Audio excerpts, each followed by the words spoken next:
partagé leen xam naa ne live yi dañoo bëri tey télé yee ak lépp partagé leen mu yaatu bu matee un certain nombre ñu démarré parce que actualité Guinée Conakry bi daa ñëw mu fekk yeneen actualité yi fi nekkoon te ñu naroon ciy wax du question Guinée rek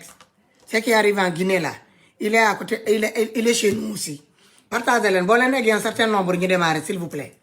mooy il a ñu arrêté ba ñëpp pare comme ça ñu ñëwaat encore commencé waat partagez leen s'il vous plaît partagez leen direct bi vous annoncez ça aux autres aussi comme ça live bi gën a yaatu partagez leen s'il vous plaît partagez leen maa ngi togg en même temps dama bëgg a wax ak peuple Afrique ak peuple guinéen ak peuple sénégalais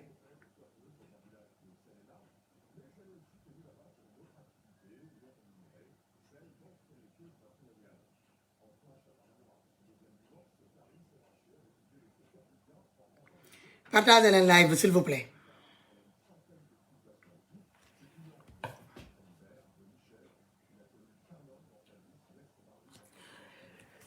partagez leen na baat bi yéeg s'il vous plaît quand vous serez un peu nombreux ñu commencer voilà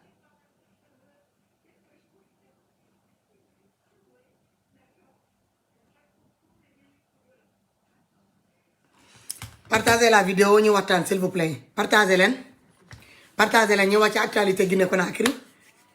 ñu avancé wax tuuti ci suñu Sénégal tamit suba lundi la ñu mën a démarrer la semaine tranquillement tranquille comme disait notre sœur Lolo Beauté ma jël sama soble dama nekk di togg reer en même temps partagez leen soyez un peu nombreux invité leen ñeneen ñi ñu ñëw les autres qui sont dans les autres lives là nañu ñëw venez comme ça on va discuter dans notre page voilà les Amazones venez dans votre page voilà comme ça on va parler des actualités qui nous concernent notre dëkk suñu dëkk bi c'est ici notre page si le nombre n'est pas atteint man mënuma live je ne vais pas faire un live un direct avec un nombre pareil que les choses soient claires c'est pas des caprices mais c'est la réalité faut qu'on s'apprenne à se respecter ñu fi nekk di rey suñu bopp di wax pour Sénégal pendant ce temps-là vous allez donner des vues ailleurs vous donnez vos présences ailleurs Omar Gueye xaaral ma génnee la fii voilà mu matin un certain nombre ñu démarrer j'ai tout mon temps may wax ak yéen ma xollaale sama soble voilà nabaar bi yéeg ñu waxtaan waay vous partagez ça dans vos groupes de messenger da ngeen di dem messenger ngeen partager ngeen dem ci WhatsApp ngeen partager comme ma page est restreint Facebook encore commencé nag man mënuma ci dara c'est tout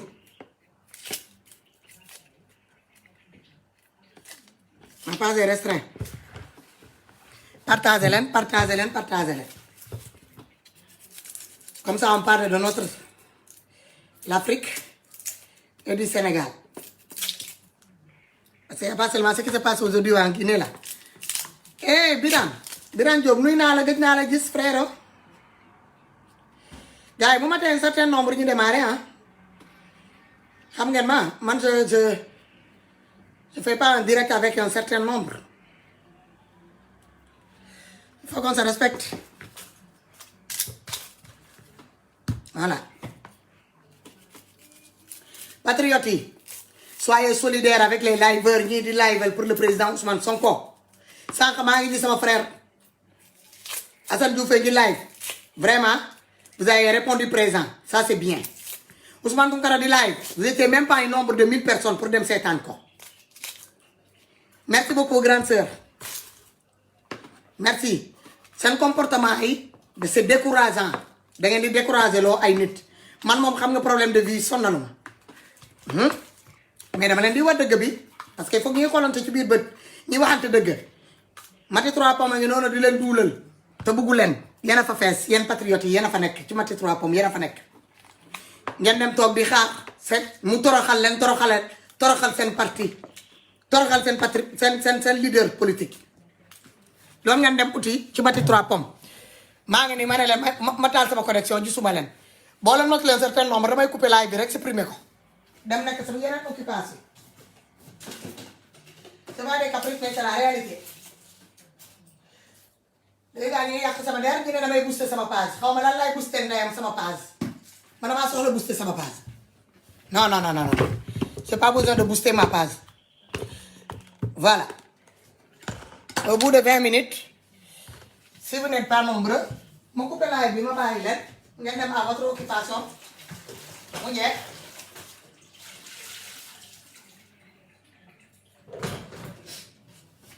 voilà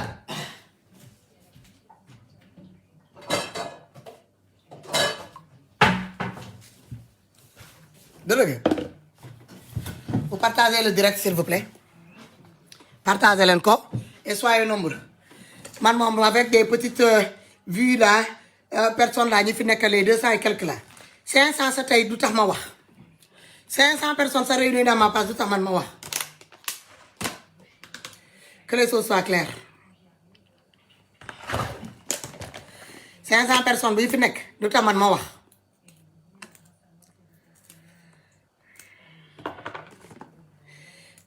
faut qu'on apprend à se respecter di wax di xeexal sa dëkk daa métti le week-end ngay wax lundi ba vendredi yaa ngi liggéey le week-end tu arrives tu veux parler tu veux te battre pour ton pays y a des gens qui jouent les hypocrites ñaari ñetti nit ñooy ñëw taxaw il faut nga won leen sa diisaay loxo pour ñu ñëw ñu nuyu la ñu ñëw ñu fekk si la ñëw déglu la pendant ce temps là actuellement yéen a ngi jonkoon ci page site internet yoo xamante ni Ousmane Sonko rek la ñuy bañ a gis projet Pastef bii bu ñu sañoon du aboutir foofu ngeen di dem di jonkon di déglu lu ñuy wax ci Ousmane Sonko lu ñuy wax ci Pastef lu ñuy toroxalee le président Ousmane Sonko ak lu ñuy wax ci Pastef nan la ñuy def pour trouver ay failles ci Pastef pour yàqal ko léegi nag il faut ngeen xam li ngeen bëgg nag man dama leen koy wax bay force ngeen déggal ko seen bopp mu neex leen ngeen ñëw mu naqari leen ngeen ñëw voilà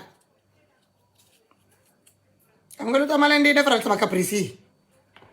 Ousmane Sonko bu ñu koy toroxal la ngeen di kontaan bu jeeg génnee di ko jëlal paar may dóor ci table bi affaire yi di tàng mais bu loolu jeexee yéen pour ngeen ñëw wuy si may foog Ousmane Sonko nekk ci problème kan moo ñaanal loolu sa leader sa problème sa leader di nekk ci problème wala bu ñu ko saagee wala bu ñu ko xasee bu ko nit tàllalee connexion bu boobaa ngeen di ñëw kar jeeg su ma taalee connexion rek ngeen ñëw ngeen déglu nga jeeg day ñoo tontu ay ñoom Aïssatou Diop Fall wala ñoom maître El Hadji Diouf dëmb da ngeen kontaan dëmb vous étiez nombre de 1000 et quelques à la barre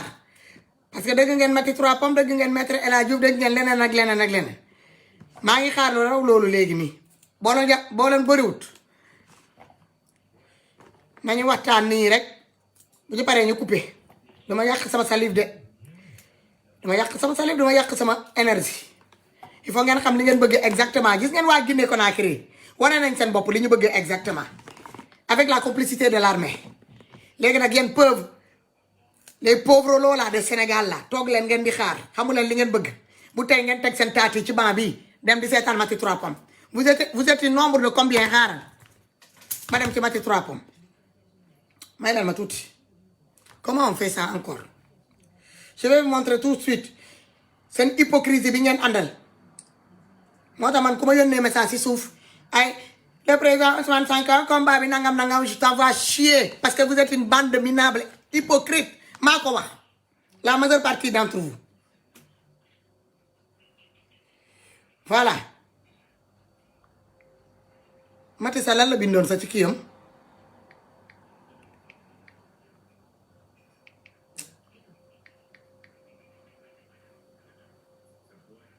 voilà gis naa ko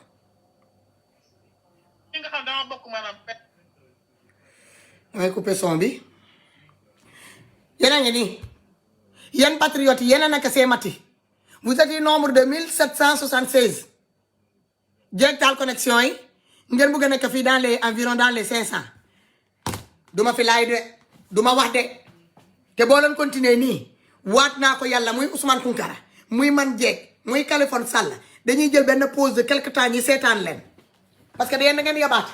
hypocrisie bi ngeen àndal yéen nag yéen a ko mun a mel noonu pour seen comme ay bande de hypocrite lan ngeen dem déglu fii man te rappelle lan mooy 6e daa wax quelques minutes ci Alpha Condé pare na ci Alpha Condé léegi projet de coalition bu Ousmane Sonko bi fa la tourner conversation bi ngeen toog foofu nag dëju vous êtes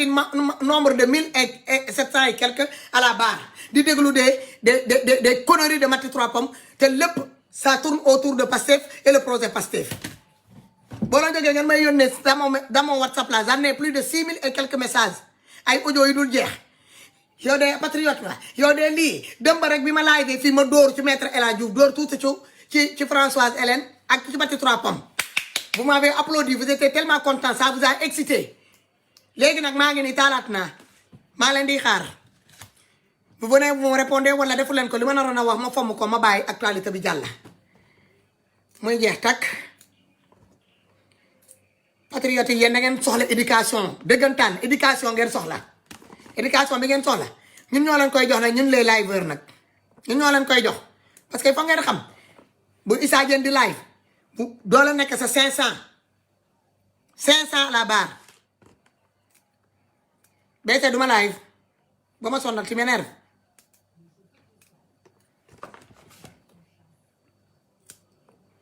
patriote yi foog ñu éduquer leen sànq rek laa ne Californie doo live ci actualité yi mu ne ma duma ci live ñaan ngay live al sénégalais yi boo leen di jàppale xool leen demal ci Maty Trois Pommes nga dem fekk leen fa patriote yi ñoo fa nekk di attaqué Maty Trois Pommes di dem di bindee di grand loolu leen di dem sax di may nit ki ay vues boo leen leeree que ni boo leen fa demee li ngeen di dégg du leen neex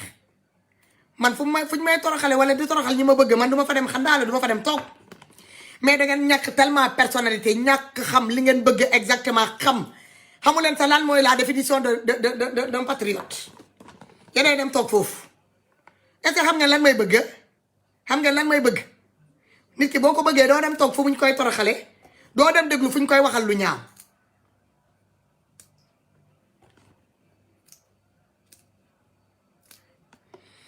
nañu xoolante pendant que je suis là à écouter mes légumes maintenir ma compagnie ma ne leen tey boo leen ma toon sa 500 du tax ma laay xanaa déggul leen li ma leen wax man dérange wu ma de su ma paree nii li may def nii yëpp mu coupé sama live bi xoolal supprimer live bii ma dem sama yoon dérange wu ma yéen a soxla actualité te xamu leen fi ngeen war a dem teg seen taat yi pour déglu actualité yooyu koo dem ci page am mi ngi yore plus de 1000 abonnés ay nit yi mu doonal xarit ngeen abonné ci page nit ki non man Mina quand je parle pas des Amazones fidèles je parle pas des fidèles Amazon man ñi may waxal xam nañ seen bopp patriotes yi laay waxal de manière générale parce que dama gis injustice boobu liveurs yi nga xamante ne ñoo fi toogal Pastef ak parti Pastef ak le président Ousmane Sonko ñi nga dund injustice boo xamante ne que ne foog ñuy xoolante ci biir bët ñu waxante ko ma génnee sa sama lunette jàkkaar la ak yéen comme ça pour éviter yenn commentaires yi da ngay gis ku nekk ci Ousmane ñiy laayval dem leen ci page yi ñeneen ñiy laayval Pastef di wax ci Pastef di wax ci Ousmane Sonko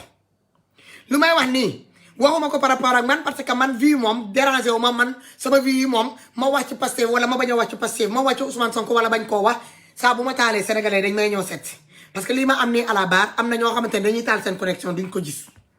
dañuy toog ay jours dañuy live tey toog ay semaine soog a am nombre bii dafa ma ko waxu caprice dama leen di wax loo xamante ne que ne dama ko gis te man rafetalu ma ko dama koy ñaawlu yéen mi ngeen xamante ni que ne ngeen ne yéenay majorité ànd ak parti majorité di parti Pastef bëgg la président Ousmane Sonko seen biiru xol ba tax na ku ko laal ngeen gis seen bopp fu ñu ko saaga ngeen gis seen bopp fu ñu koy xas ngeen gis seen bopp fu ñu koy defal ngeen gis seen bopp kon yéen war ngeen war a mun a xam ne pas yi ngeen xamante ne que ne ñooñu Ousmane Sonko lañ fi toogal ak Pastef lañ fiy waxal ku mel ni Issa Diène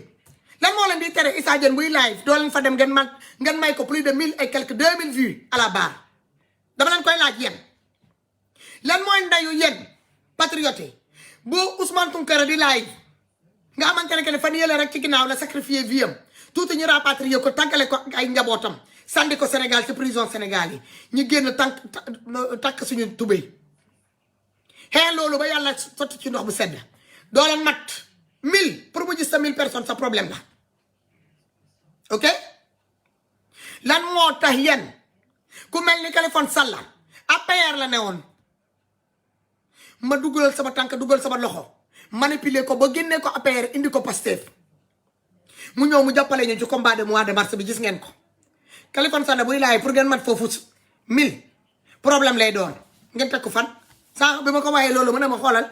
bàyyi ma topp dama ne woon damay bàyyi sama jabar dem kër yaayam mais defe naa damay mujjee ànd ak moom parce que lii ma gis nii day jeexal xol tegu leen ko fenn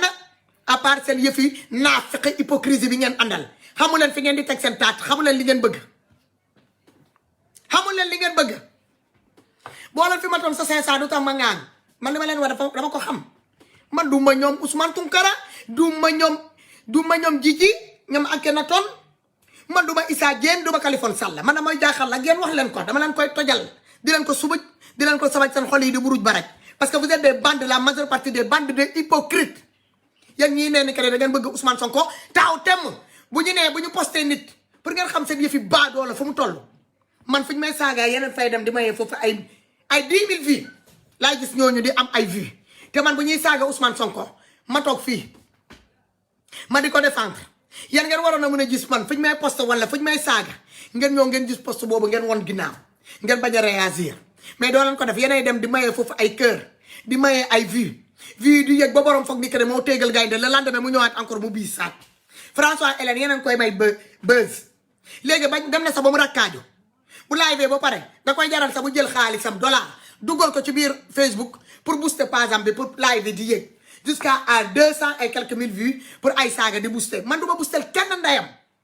man sama live yi bu ma ko defee ba pare boo leen demee cliquer doo leen gis ku dëkk Mauritanie sax muy seetaan sama live yëpp sénégalais ñoo koy seetaan li muy bëri ay doomi aadama yëpp sénégalais ñoo koy seetaan du ma jox Facebook 50 euros sax du ma ko 50 francs CFA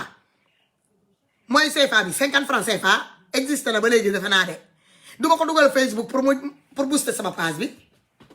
déedéet li may def nii sama biir xol laa koy tibbee def ko Ousmane Sonko maa ko bëggal sama bopp tànnuma ko xam nga mataa ngi nii may leen ma actualité oblige dañoo yeew may leen ma dama leen di woon benn affaire rek pour ma won leen yéen patriotes yi di naan vous êtes des patriotes fenn ngeen toll parfois je comprends Kaliphone sànq rek ñu ngi ci doon discuter vous êtes là Maty 3 Pommes live na sànq vous étiez plus de 1700 et quelques à la barre xool leen bu mu paree live ma capturé leen ko bu mu paree live 9000 vues la def 9427 vues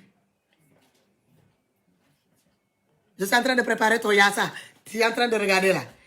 je fais mon direct en même temps allez tu parles pas ici hein seen P encore P moo ñëw Pedro moo ñëw encore comme toujours donc parfois je comprends Kali sànq ñu ngi doon waxtaan ma ne ko wax nga dëgg parce que man vie du musuma prêter attention man ma am 5 vues ak ma am 20 vues wala 100 000 vues laa ci yemale mais dafa métti xool leen Kaliphone APR la newoon ma daal di may liggéey ma kii ak moom di kii ak moom masala ak moom ba mu xëy topp ma événement mois de mars bi gis ngeen fi Kaliphone affaire bi da kaa dugg ba mu toog père de famille bu yore ñaari jabar yore ay doomam toog mu jooy ñaata nit ñoo jooy ana ñoom Ousmane Ba ñoom Ousmane Tounkara ñëpp jooy ñu ñoom Jiji jooy ñu ñoom Lamine jooy ñu ñoom Issa Diène gisulal nit ñi jooy man jooyu ma nelaw ñu dañoo veillé pendant 3 jours kenn ñemewul nelaw da ngay ragal sax nga nelaw ñu woo la jox la mauvaise nouvelle da ngay préféré ngay nelaw man damay yeewu may jël ay vitamine C beroka laa doon naan pour mun a taxaw ma boole ak liggéey bi ngeen foog ne ñeme naa dem taxaw sama bureau patron wala ma woo sama patron ne ko ne mënu maa ñëw xëy si parce que leader politique bi ma bëgg sama dëkk bi may xeexal moo waral leader boobu la ñuy jàpp moo tax mënu ma ñëw te obligé nga dem boole ak sa fatiguement booy dawal sa bopp bi dinaa nii ngay gis ngay zigzag ci tali bi munoon nga def accident yéen patriotes yooyu comme ñun yëpp mënuñu booloo ñu ubbi ay page di live mais kuy live ngeen ñoo ngeen jàppale ko te yàlla tax ngeen partagé Christina xaaral ma ñëf sa ndey ci biti man foo profil awma seen jot ñoom daal man waa Pastef fii dañ ma jaaxal bi Pierre jaaxal boo xamante ni man damay toog ba si yàgga Kaliphone wax na dëgg mu ne ma man faa damay arrêté bu nee day arrêté ma dugal tànk dugal loxo ma uti ay nit yoo xamante dama leen di ruux ci suuf pour ñu dem neexal ko tamit ne ko ne doo ko fi bàyyi doo bàyyi tey doo bàyyi ëllëg doo dellu ginnaaw te pourtant chaque jour que Dieu fait waa APR ñi ngi courtiser encore Kaliphone parce que Kaliphone moo ne woon seen élément bu gënoon a solide ci biir APR bi toogoon ci réseau bi man jeeg kooku laa jël ma def ko sama frère ku ma bokkal ndey ak baay ñi ànd di xeexal sénégalais te yàlla tax mu ne ma mun naa ñëw fekk si ci combat bi mais duma ànd ak Sonko te duma ànd ak Macky Sall mais dinaa ànd ak population yi ma ne ko amul benn problème ànd naa ca ñoom mais l'essentiel nga bañ a féetoo ci beneen côté bi parce que tu es jeune dara jomb la gis nga réalité bi nekk ci biir Europe nañu xeex pour ñu mun a am au minimum tuuti ci réalité bu mel noonu ñu koy seen Sénégal changement bi mais lan mooy ndey Ousmane Sonko ngeen ne yéen da ngeen bëgg Ousmane Sonko ñii di jënd ay t-shirt ñii jaral na leen ngeen jël seen photo ngeen koy modifier di ci bindee Ousmane Sonko ñii créé ay page def ci tur Ousmane Sonko ñaata profil Facebook ngay gis ñi fay def Ousmane Sonko ci biir profil bi moo xam WhatsApp la moo xam Instagram la moo xam Twitter la moo xam Facebook la ngeen fay def seen profil Ousmane Sonko te bu Ousmane Sonko boobu bu ko François Hélène taalalee connexion di ko saaga yeneen dem foofu vie yooyu Ousmane François Hélène di am du waa réew mi ñoo ko ñooy jox parce que waa réew mi n'existe pas du waa APR parce que nawloo ñu ko yéen patriotes yi yéen ñooñu curiosité bu nekk ci yéen di ko doome hypocrisie bi nekk ci yéen yeneen dem toog ci place xoolal jël seen fauteuil teg fa seen taat yi woow yi wala seen taat yi rëy yi ngeen defa dëj bu dee góor ñi la ngeen saam seen xuur yi ngeen jàqal ak François Hélène nag ngeen koy bàyyi xel dem rek cliquer ci live François Hélène may ngeen ko fii may ngeen ko fii bu faa di wax ngeen ne dafa réew dafa vulgaire dafa lii yéen il faut ñu leen di téye ci nopp jël wey yi croiser ndayam ci seen nopp yi pince seen ndayam ba ngeen di yuuxu parce que ngeen war a mën a comprendre fi ngeen war a teg seen bopp ay mag yi ñàkk fayda ngeen yi ñàkk bañ a xam li ngeen bëgg lan ngeen di dem ci site internet yi fu ñuy xasee le président Ousmane Sonko fu ñuy saagee le président Ousmane Sonko fu ñuy invité ay nit yoo xamante ne dañuy ñëw toog foofu di ko rebaisser projet di ko xas fan yii lii xew gisu leen ko yan seen connexion ban njëriñ la leen amal yéen a ngeen di daje seen connexion bi di lundi au vendredi pour kar ay live dimanche mati 3 pommes ay live bu François Hélène bu muy booster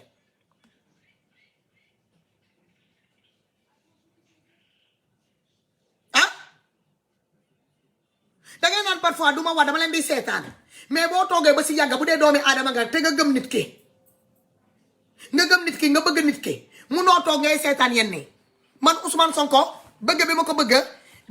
dama soxlawul yéen ngeen séedal ma ko man maa ko tànnal sama bopp moom tànnu ma de man maa ko tànnal sama bopp xam ngeen gis bëgg lu naturel est-ce que xam nga lan mooy naturel bio bëgg bio man bëggeel bio laa def sama diggante ak président Ousmane Sonko yàlla def ko président bëgg naa ko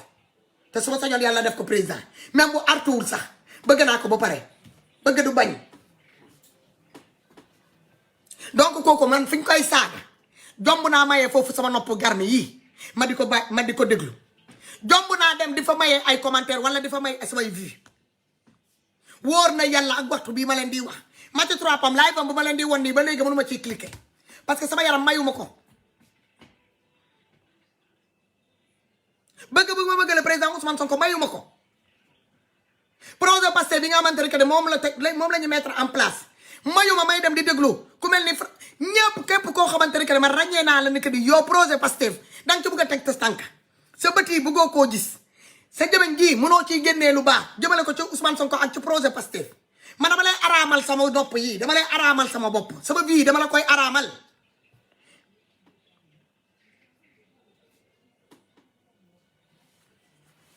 dama la koy araamal mais da ngeen di toog man finalement damay toog may naan pourtant Kali wax na dëgg de sànq rek maa ngi waxtaan ak moom mu ne ma xam nga lan la Sénégal kenn mënu leen xeexal bàyyi ma dem ànd ak sama jabar ma gungee ko mu dem kër yaayam ma ne ko déedéet Kali génnal nga laay mu ne ma déedéet ma ne ko kon de bàyyi ma laay mu ne ma Mati trois pommes ngi ne le Ousmane Tounkara ngi ne le di wax ci Sénégal di wax ci actualité matuñu sa 1000 personnes pour seetaan ko xam nga kooku ku égoïste du xalaatee noonu ñun égoïste ñu Kali bu ko neexoon mu ne ah Ousmane Tounkara sama yoon newu fa duñ koy kii mais dafa toog mu xool mu ne c'est pas normal Ousmane Tounkara mënul nekk en live Mati trois pommes nekk en live ngeen jël vie ngeen waroon a jox Mati ngeen waroon a jox Ousmane Tounkara ngeen jël ko dem jox ko Mati trois pommes ngeen jëlee fa lan ngeen partagé Mati trois pommes ba pare déglu fu muy xasee seen projet parti fu muy xasee seen leader parti fu muy indee ay disque ay affaire de jaxase xelu sénégalais ngeen jël loolu ba doon ko partagé ba pare ngeen supprimer ko de ce fait que ne da ngaa cliquer rek dafa fait que ne de partagé nga rek traître ngay bokk yow traître nga doonatoo patriote. non duma kii yaasa Pedro bi dama ko fàtte man dama lekk ceeb tey sama haricot yi laa génn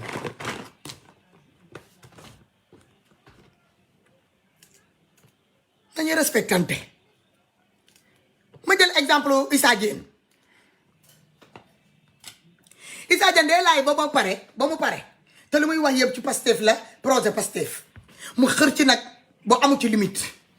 suwaam la domaine am la parce que man bu ma ko nattee sama bopp rek j'ai pas de leçon de morale à donner à quiconque ci bëgg bu ñu war a mun a bëgg Moussa Alaaji Moussa nuy naa la Kali nuy naa la yéen ñëpp mais day laay boo pare man damay tombé ci laay bi ma gis 2000 vues 1500 vues 30 partages 40 partages 50 partages may naan mais est-ce que Issa Diène bi mu doon live sénégalais patriotes yi yëguñu woon mi ngi doon live ñi bëgg a Ousmane Sonko yëguñu woon mi ngi doon live ñi gëm projet Pastef fi yëguñu woon ñu ngi doon live Khadija Mahécor Diouf gis naa ñenn yi di ko tagee di ko naan ni elle fait trop heureusement mu am ku mel ni moom ci sur le terrain yan côté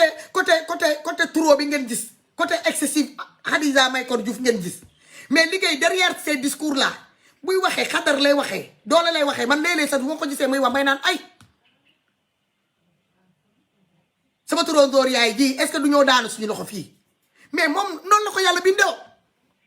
yéen bu leen focaliser wu moom sa façon de faire focaliser leen lu mu leen di apporter le projet noble là bi mu nekk di véhiculer di ko yóbbu partout ma gis ko ci biir ndox bi mbënd bi sax gis naa candidat Mahécor Diouf sur le terrain ak ay nit ma gis ko muy dugg partout elle va partout cette dame là mais yéen benn côté ngeen gis côté nu muy waxee rek comment elle raisonne le côté lion là qu'elle a boobu nag da leen di déranger vous préférez aller regarder un hypocrite benn mythomane avéré bu comme Mati trois pommes ñoom Françoise Hélène ñoom Ibou Ngom ñoom kii Silla Assane Silla ñooñu ngeen di dem seetaan di dem ci plateau de télé yi yoo xamante ne que ni il parle que du négatif de Ousmane Sonko du 1er janvier au 31 décembre foofu ngeen di dem di bëri foofu ngeen di dem bëri bu ñu waayee ngeen ne diw dafa arrogante diw dafa lii man je n'ai rien à branler li ñoo François di def nii mun naa ko def ngeen ñoo ngeen dugg sama live ma génn ma gis nii que ni comme Mati nu mu amee nii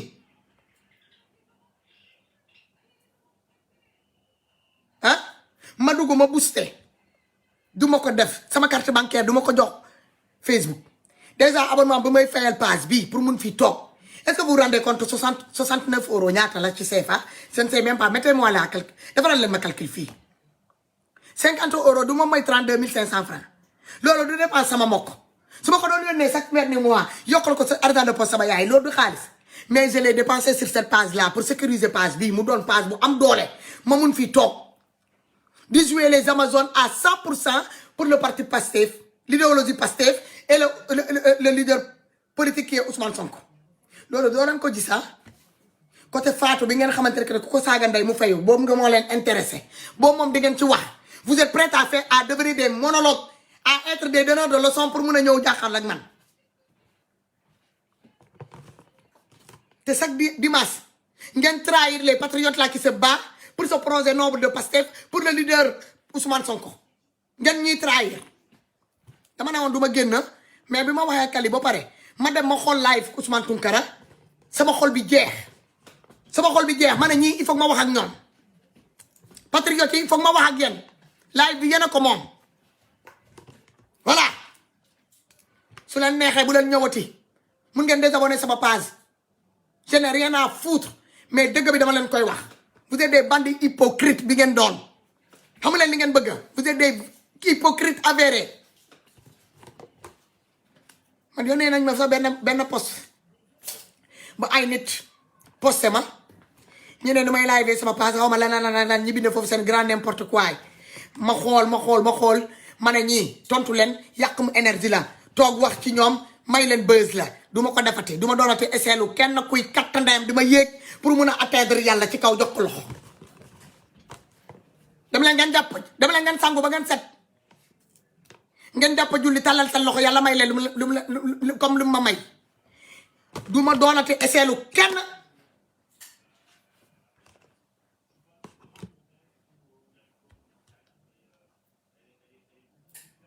Madina Rahman xaaral ma katt sa ndey ci biti xooma la sama page man ko dugg fii sama page danga may xoolal respect nga may sama biir kër nga ma fekk defal loo ma ko ma doxaan sa ndey en dehors de ma page man du ba ñële de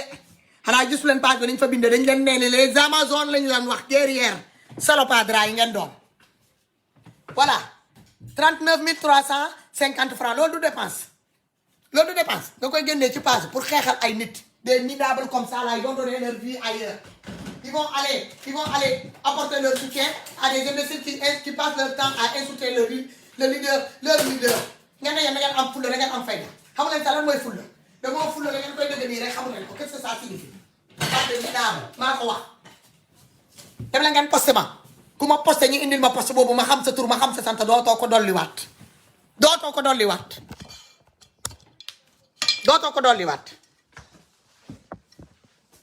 te gens yoo xamante ne doo xam sa lan la ñu bëgg exactement vous voulez quoi loo leen bëgg ngeen kooy mais bëggu leen xuur yi laal leen te loolu mënul nekk ngeen jëgal man sa serait vulgaire Alaaji Moussa ma jël la bismillah après ñu dugg ci affaire de Lansana Conté fële en Guinée Alaaji Moussa bismillah ñu ngi lay déglu.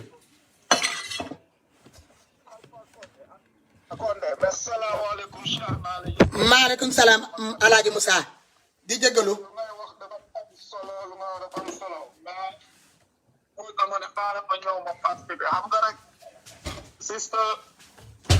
am na wax bu may tàmbal di wax daal la ko wax tamit dès le départ bi ko wax. waaw. lu tax tamit sama naa ni bàyyi tamit xeexal affaire xam nga rek sénégalais ñëw ba tàpp ci diine bi doon li jël diine bi di wax gis nga lépp ngay wax dafay bokk nag dafa nekk si base yi man lii dama ko seetlu dès le départ xam ko xuloo ko xuntu ko ba pare ba noppaliku dem toogee nële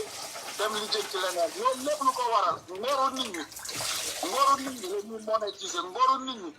moo yomba jënd léegi ngoru nit ñi moo toogatul fu mu war a toog nit ñi amatul ngor c'est ça le truc loolu ba pare dañoo jël seen ñàkk fayda teg ko si maa tey soo waxee ni ut ay genre prétexte naa la ay démocratie loolu c'est pas de la démocratie c'est du naaféqisme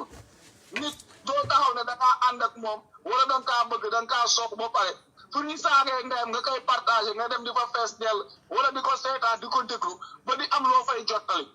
suñu jógee ne nekk démocratie comme démocratie wu saaga ndeyu jàmbur quoi démocratie wu fu ñuy toogee li duulal jàmbur mais pas démocratie wu fu ñu jug di liggéeyal Sénégal ñooñu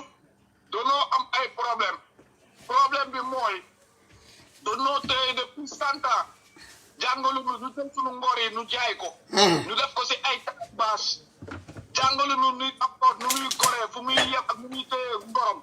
xam ni ko ngor amul prix. mooy maanaam éducation de base quoi si je comprends bien. voilà c'est pas il y a plus d'éducation de base Sénégal léegi soo waxee lu la lay wax duñ koy lijjanti dëkk bi dëkk buur la waaye c'est un seul monde la ngeen moo tax ma toujours rek jamono jii nii ba koy xeex wala képp ku gis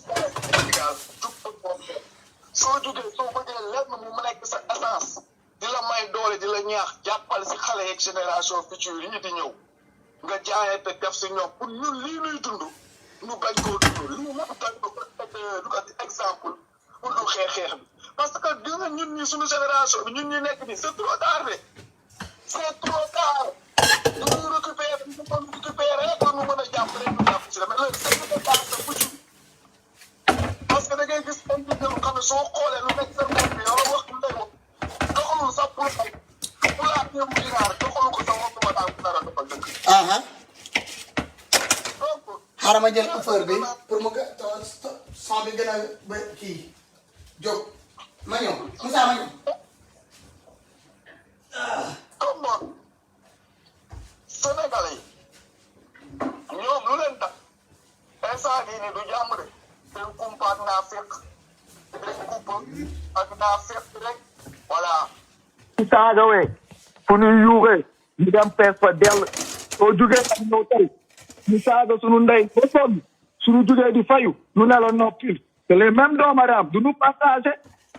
doo leen gis ne suñu saaga sa ndey ñu ñëw nag dugg waa noppil yaa sa textile yaa waxal te nga bàyyi saaga yi waxal te kii te yow ñuy saaga ndeyu jëmbiri te dem di ko déglu ñu dem di ko fa fekkee di ko feesal dell ba pare nit ñi di fayu ñu naa la noppil. waaw moom laa la doon wax sànq ils se transmettent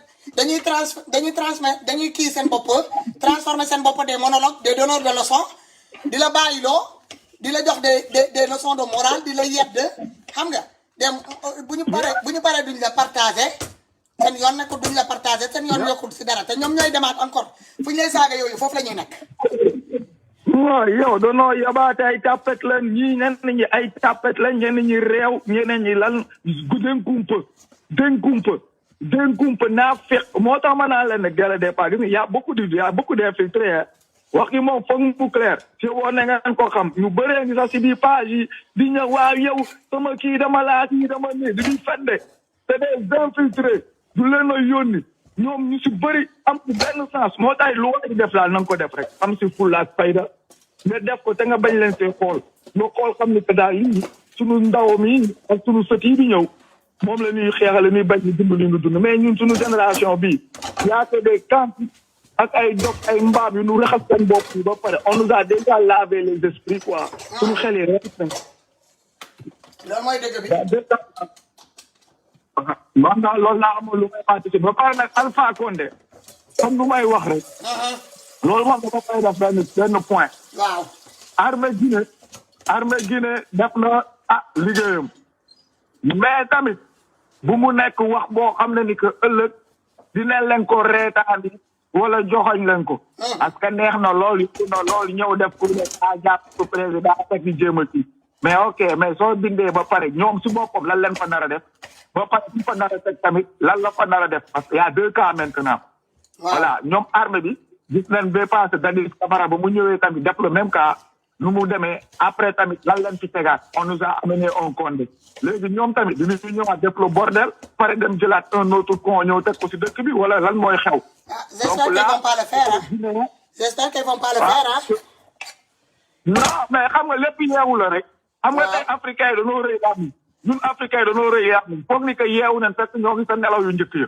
yaa ngi comprendre. ñu këbal xëy rek du ñu déglu du ñu analyse du ñu jéem a def xel soo waxee nu ŋaamu. on fait musiba am après nu taxaw daal ne ce qui est fait est fait. loolu nag moom moo war a arrêté parce que dafa nu jënd jàpp ces anciens soldats de guerre ces anciens bandits vagabonds loolu lépp leen wala jël teg leen si wet bi andi lu bees. teg ay loi yu bees ba pare peuple bi topp si c'est ça le truc mais tant que ñoo ngi def di seggaat ay nit di andi di dem di force dans la même poubelle di andi. les problèmes ne seront pas réglés. ça c'est vrai. les problèmes ne seront pas on doit mener le tout jeune xam nga tout nouveau gouvernement nouveau président xam nga ñuy ñëw di topp nu teg ay nit loi yi di xoolaat ko réformer waat loi yi teg ko peuple bi tamit commencé di instruire boppam si nu ñuy gérer dëkk. si tamit loi ba pare ñuy suivre lu bàyyi di nelaw ki di topp oto yi di tàccu. ça c'est vrai président dañ koy gis si dëkk tubaab yi. président di romb nit ñi fees dell si tali bi taxaw yore drapeau di tàcc. ça existe quoi en Afrique fa ngay gisee loolu. pas ces images fii président day def cortège am romb di dox dox nit ñi xam ni que président cortège am mais nit ñi dañuy lijjanti seen i affaire du ab tali bi doo gis kaay di taxaw di nga tàll di mbii ba ki di yuuxu président yëpp dof yooyu. jamais doo gis loolu. ces genre de comportement minable là tu le vois qu'en Afrique. en Afrique quoi. fii moom doo ko gis. foog ça change. comme daal maa ngi leen di ñaanal yéen ñëpp ba pare di la ñaanal yaa Kaliphone tamit naa leen taay moom waaw naa leen ndox rek pour leen ndox bu sedd. non mais c'est frustrant man comprendre naa ñoom Kali. je comprends ñoom Kali. et puis man xam nga man yow xam nga ma man comme toujours sama discours man tout ce qui est vu man du ma sonnal parce que damay ne nit ki boo gëmee sa bopp nga wóolu sa bopp te nga xam liggéey bi ngay def si tu es sincère am na yenn yoo xamante ne mënoo ciy attardé mais man. yaay bul. voilà man damaa nangu ndoxal dès le départ dégg lu ma la wax nekk si lu ma nekk fas sama kanam doxal yan gis nga maa leen ëppoon view ñoom ñëpp maa leen dàqoon woote mboolaay su ma newoon sur les fesses man sax dama ko doon wax bu naa le man damaa tiite damay taal sax sama téléphone fa leer na ma ni ko xaaj ay naa féq leen baa dinañ sori nii laa leen ko doon waxee nii taxaw fii may ruube muy neex yàlla di ñëw di yàlla naa féq yi mais xolal déggul ma man damaa teel a kii de téyeku ko xamoon naa ni que ñu gëm yàlla ñu ami ngor ak ñuy topp si combat bi di ñëw di kii du bëri de moo tax ba gudde heure ñu si def xam ne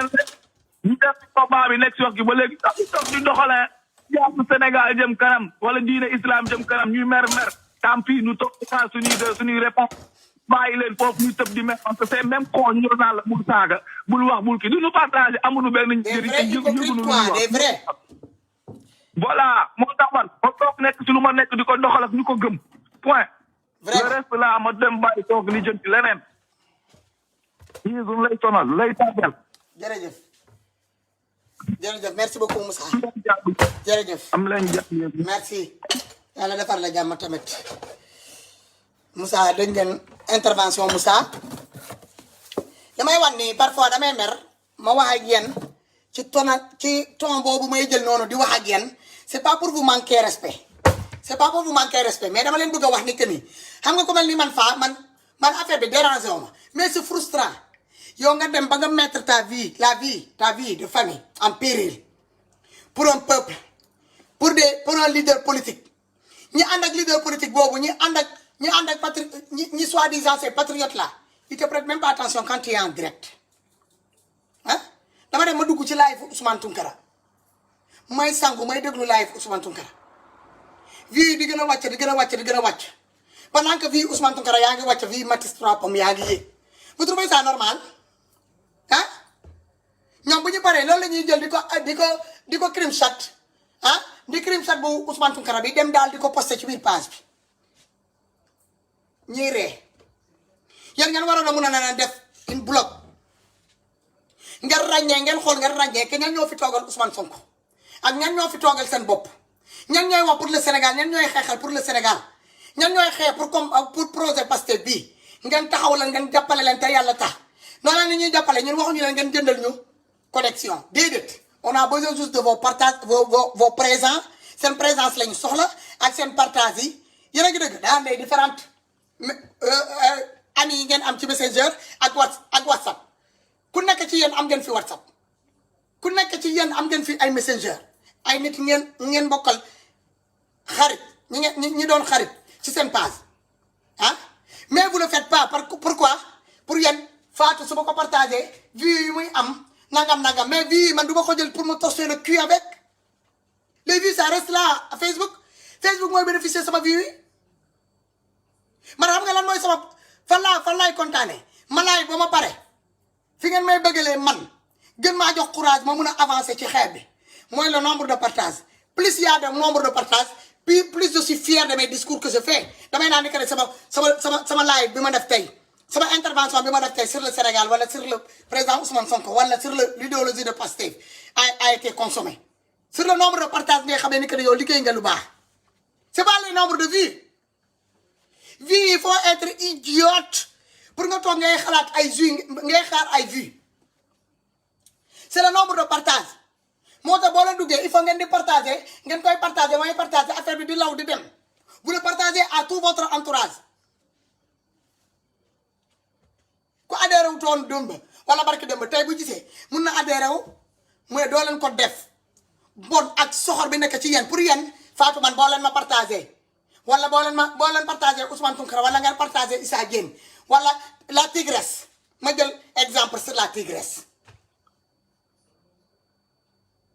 anamu bu muy commencé yéen les mêmes bandes de hypocrites là yéen a ko may riir bi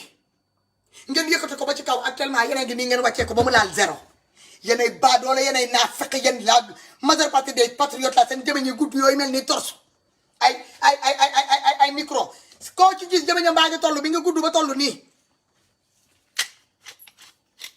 fi ngeen waroon a nekk rek may def leen poivre rek ñuux leen sama kii bii di leen tourner fii ba ngeen mokk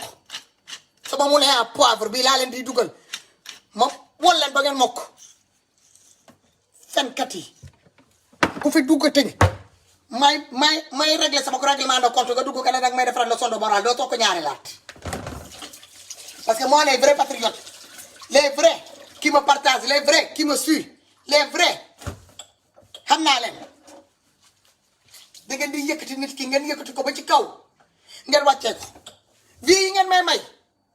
lu tax doo leen ko may doo leen ko jox Ousmane Tounkara vie yi ngeen may jox lu tax doo leen ko jox Issa Diène vie yi ngeen may jox lu tax doo leen ko jox la tigresse vie yi ngeen may jox lu tax doo leen ko jox ñoom Jiji ak ñoom Akhenaton vie yi ngeen may jox lu tax doo leen ko jox Ousmane Tounkara lu tax ngeen naafeq lan moo tax ngeen naafeq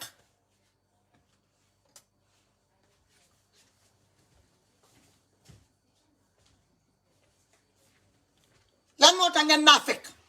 maa ko lan moo leen tax a naafeq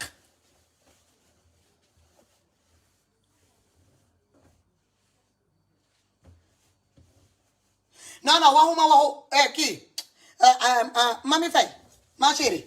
waxuma waxu booster bi vous n'avez pas compris je vais vous donner dama leen di expliquer léegi pour ngeen comprendre gis nga live munoo booster live tant que yaa ngi en direct boo paree live ba nga pare si nga mun a booster ñoom bu ñu live ba pare si la seen nombre de vues yi di affiché après ce nombre de vues yi ñoom dañuy duggaat seen biir pass ñu dem di booster dafa am côté bi nga xamante ne ma war leen tuuti sama benn vidéo ngeen xool nan la ñuy booster ñoom fan la ñuy jaar ñu booster may la ma ñëw ma duggaat dans la page des Amazones ma dem ma war leen benn affaire bu ndaw ma war leen nan la ñuy booster pour ngeen mën a comprendre léegi dinaa leen woon benn affaire bu ndaw pour ngeen comprendre que ni may leen live baa ngi nii live bi ma nekk di def nii mi ngi nii mi ngi nii gis nga lu bule bii fii nga mën a cliquer pour nga booster sa page yéen a ngi dëgg fii nga mën a booster pour nga cliquer sa page mais booster lii appuyer ci bule bii pour am ay vie ban njëriñ la am amalu Sénégalais ban njëriñ xam nga lu tax parce que sa live bi boo paree nga ñuy booster ko dañuy jël sa live bi proposé ko sa waa dëkk bi Facebook du xool ni que ne kii Sénégalais la lu muy wax Sénégalais la concerné bàyyi ma imposé ko waa Sénégal yi ñu ñëw seetaan live bi waaye force sa live bi xam nga fan la koy yóbbu ay Corée du Nord Corée du Sud ay Chine ay Tokyo ay Japon ay Inde dëkk yoo xamante ni que ne ñooñu dañuy cliquer nii rek dañu comprendre dañuy jël comme des bêtes de foire ñooñu bu ñu gisee der bu ñuul bi sax dañuy ragal foofu la ñuy yóbbu sa vidéo yi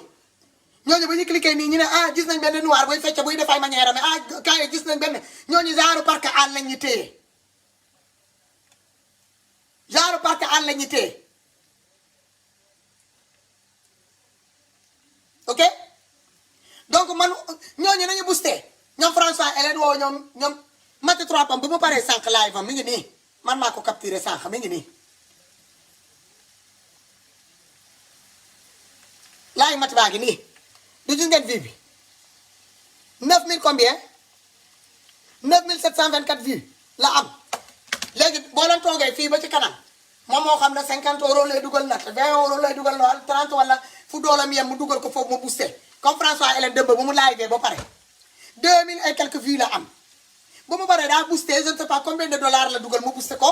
live baa ngi ci 200 et quelque mais dem la ngeen xool comme man sama live bii démb ma won leen je vais vous montrer tout un peu après ñu pare live ñu pare waxtaan bi sax sama live démb baa ngi nii xam nga boo boosté fii bleu bi boo ko laalee bu dee da ngay boosté bleu bi boo ko laalee ci baar bi nii ci suuf Facebook da lay woon ni que da ngaa boosté mais xam ngeen lii man boosté wu ma xool leen Facebook me demande de booster ma page du ma ko boosté xam ngeen lu tax du ma ko boosté saram xooloon du ma ko jox Facebook ndaxte instant bi ma nekk nii maa ko gën a soxla xaalis oto ba kan moo la déclenché loo ah Facebook maa ko gën a soxla xaalis fu mu nekk nii mais du ma ko boosté pourquoi je vais booster ma page damay bàyyi sénégalais ñu consommer ko ñoom ñooy jël seen temps ñi xool ni que ni kii li muy wax am na solo ñu partagé ñooy jël seen temps ñu xool kii li muy wax am na solo ñu jël ñu partagé ñu consommé ko jox ko seen entourage familial ñu consommé jox ko seen xarit yi àndandoor yi yaa ma neexee day dikkee yi ñu consommé mais du man pour Facebook muy jël samay vidéo bi ma defaral pour waa Sénégal pour sama problème Sénégal moom ma koy yónnee ay ñoom Tokyo ay ñoom Chine ñoom Japon ak Inde dëkk yoo xamante ne man musuma faa teg sama tànk sama juróom-ñaari maam yi xamuñu sax dëkk yooyu fi ñu féetoo du ma ko def je vais mettre l'argent dans la caisse de Facebook mais man sama vidéo bi du atteindre man niveau bu ma bëgg mu atteindre dinaa am vue comme ñoom François li ñu am 200 et quelques vues wala 100 et quelques vues dinaa ko am ci lan pour une cause perdue pour une vidéo boo xamante ne que ni du dem sama dëkk ñun déjà quand on parle quand wolof bi nga xamante ne que ne yaa ngi wolof ñu koy sénégalais yi rek ñoo koy consommé man mii nga xamante ne que Casamance laa dëkk sax am na ay zones yoo xamante ne que ñu fa dëgg wolof sa problème la ah problème là. C'est pas tout le monde qui parle wolof comme c'est pas tout le monde qui parle mandé c'est pas tout le monde qui parle séeréer ou joola ou xaalpulaar whatever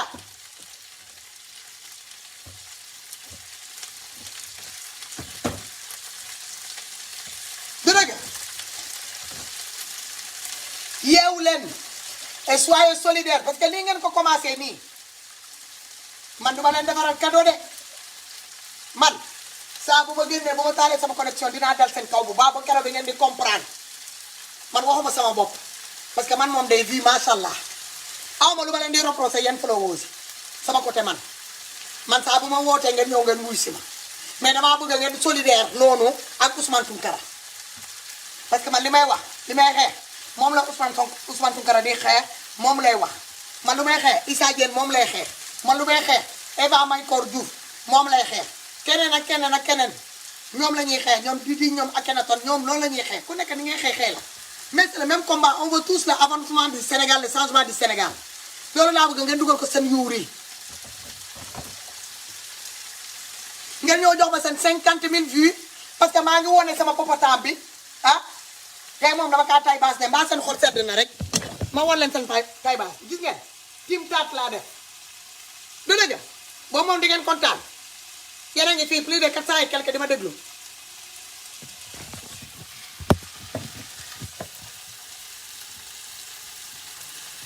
André Faye gis nga yow boo bàyyi leen di dugg sama biir laay di ma bindal ay commentaire dinaa katt sa ndey yaa ngi dëgg dama lay wax dinaa ubbi sa la fa ndey boo duggatee sama biir page te voilà averti boo newul sa ndey mi ngi duul waxoo ko sa bajjan sa juróom-ñaari maam yi jur te pekk jur sa waajur yi jigéen ak bu góor dooma ko ñoo wax fii man yaay jàmbur laa te jabar jàmbur laa doomi xaram nii la ñuy def yi katt sa ndey di ñëw di saaga nit ñi gratuitement nii seen biir page te yaa ngi gis maa ngi wax ci Sénégal maa ngi wax ak sénégalais sama mbokku sénégalais nga ñëw di ma naan duul jabar jàmbur koo joxul añ joxoo ko reer xamoo ñaata mètre lay pesé ñaata kilo lay pesé doomi xaram nga di ko daan duul waxoo sa jabar duul bi ngay katt ba tamit du soir ngay ñëw daan jabar jàmbur duul doomi xaram what the fuck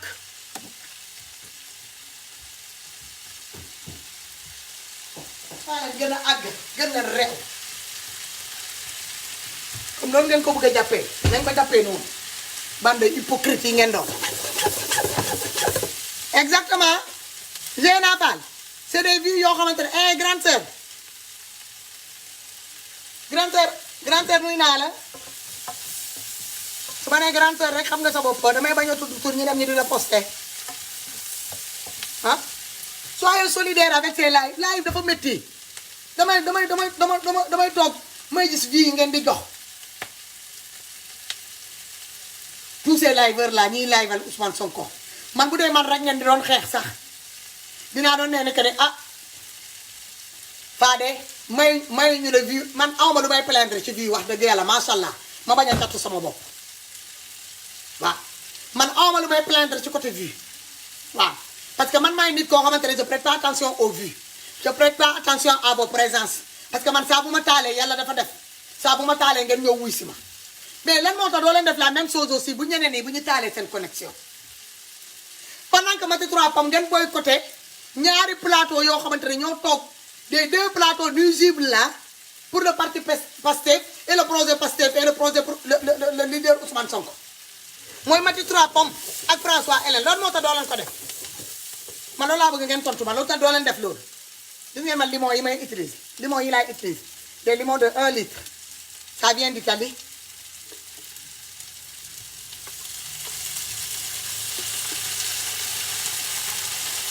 ah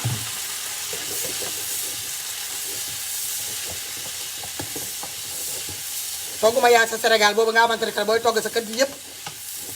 da ngay rey ba tas sama ginaar bi laa dugal ci four bi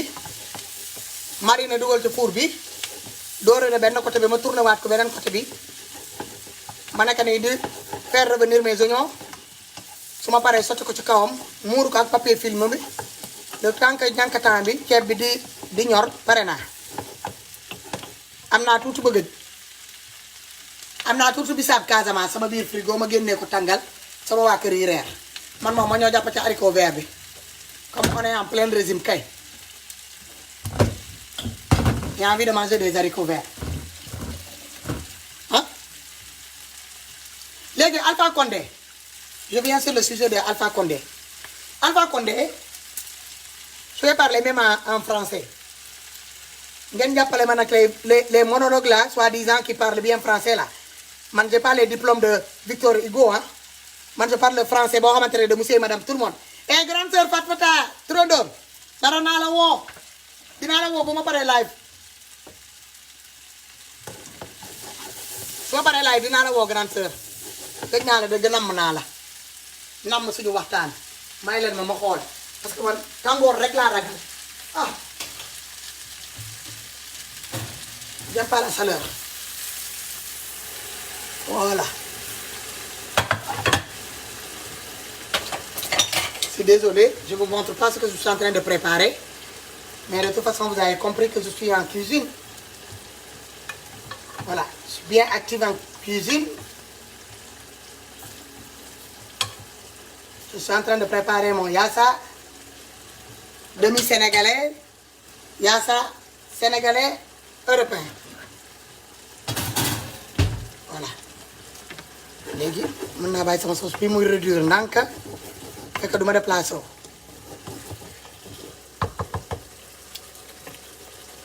RAS mu ñëw raxas sama ceeb bi raxas sama ceeb wax ak yéen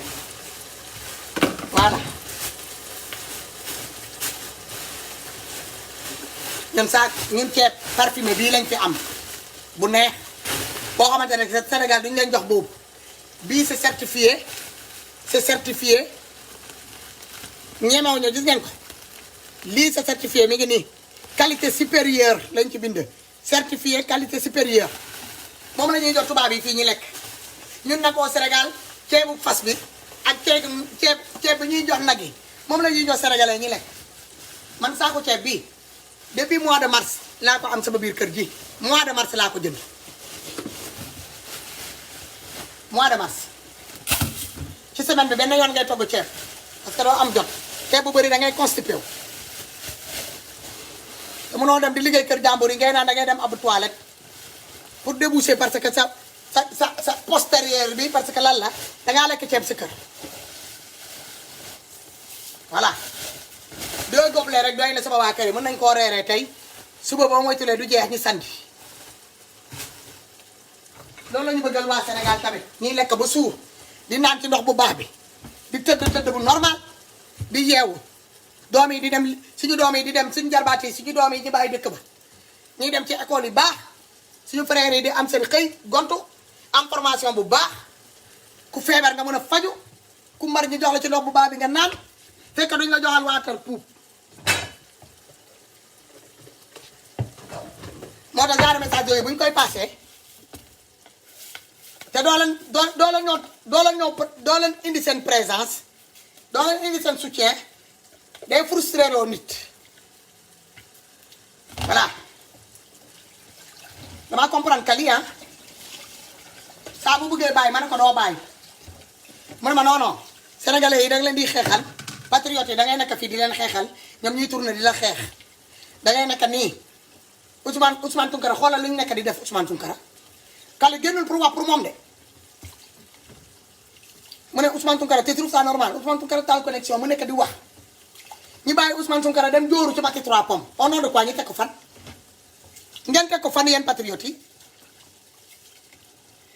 Alpha Condé mbekkuma la télé ba attends que je lave déjà ma raxas sama ceeb bi ma ñëw daaxal ak Alpha Condé ba wax ak moom tuuti ma wax ak Alpha Condé ba wax ak Kaaw Macky kay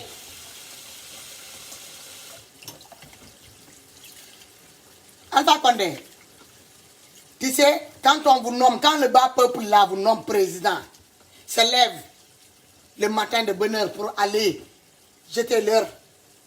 bulletin dans des urnes pour vous élire vous croyez qu'ils sont en train d'élire un petit Dieu vous vous prenez pour des petits dieux et vous descendez même Dieu à sa place là vous asseyez sur la place de Dieu. Vous oubliez que ce peuple-là est plus fort que vos pouvoirs là qu'on vous donne. Vos pouvoirs là que vous avez là, c'est le pouvoir provisoire. Le seul pouvoir éternel, c'est le pouvoir de Dieu. Subhanahu wa ta'ala. Vous vous prenez pour le petit Dieu. Alpha Condé, toi, tu as été élu à la tête de ce peuple, de ce pays-là, de ce beau pays-là que je connais. Que moi, mes arrière-parents là font partie de ce peuple-là, qui est la Guinée, que je connais très bien. Que je connais très bien. Alpha Condé, tu as pris ce pays-là, depuis que tu es à la tête de ce pays-là. On n'arrive plus à reconnaître ce pays-là qui est le pays de la Guinée-Conakry. Maintenant, tu as dit que la Guinée-Bissau. Tu t'es trompé plusieurs fois. De Guinée-Bissau, de Guinée-Conakry, il n'y a que 4 Guinées. Il y a Guinée-Bissau, il y a Guinée-Conakry, maintenant 3 pommes. Il y a Guinée équatoriale et la Nouvelle-Guinée. Au niveau de la Papouasie là-bas. Moi, je dis que François Hélène, il faut que je faut que je me ok. ñeenti Guinée yooyu ñoo am xam naa ne moom ci sa liggéey journaliste jàngaluñu la loolu mais la Maty 3 pommes y a 4 Guinée Guinée-Bissau Guinée Conakry Guinée équatoriale bi ma xam bu baax à côté Saint-Tomé à côté de Saint-Tomé voilà Saint-Tomé Principe et la Nouvelle-Guinée à Papouasie fu François Hélène cosaanoo xam naa boobu dañ la ko fàtte woon wax man nag man jeeg maa la koy wax parce que man j'ai beaucoup voyagé je connais la Guinée-Bissau je connais la Guinée-Conakry je connais la Guinée équatoriale jusqu'à Angola donc je sais de quoi je te parle Maty 3 pommes voilà ma bàyyi sama yaasa mu yaasa ko fii ndànka voilà bàyyi mu baax ndànka après 10 minutes ma sotti sauce bi ci kaw les poulets là qui sont bien dorés et puis c'est tout ñun dañu sonal suñu bopp ci yenn togg yi bu dee Sénégal la instant bi affaire baa ngi saas di naan cuucaa cholestérol bi di daw ñu ne ñoo tegal gaynde parce que ñoo mën a togg ñoo mën a russi voilà ma ñoo toog nag ma wax ak Alpha Condé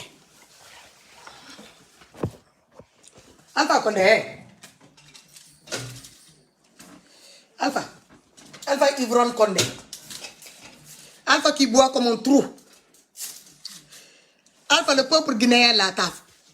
t'as élu président depuis des années.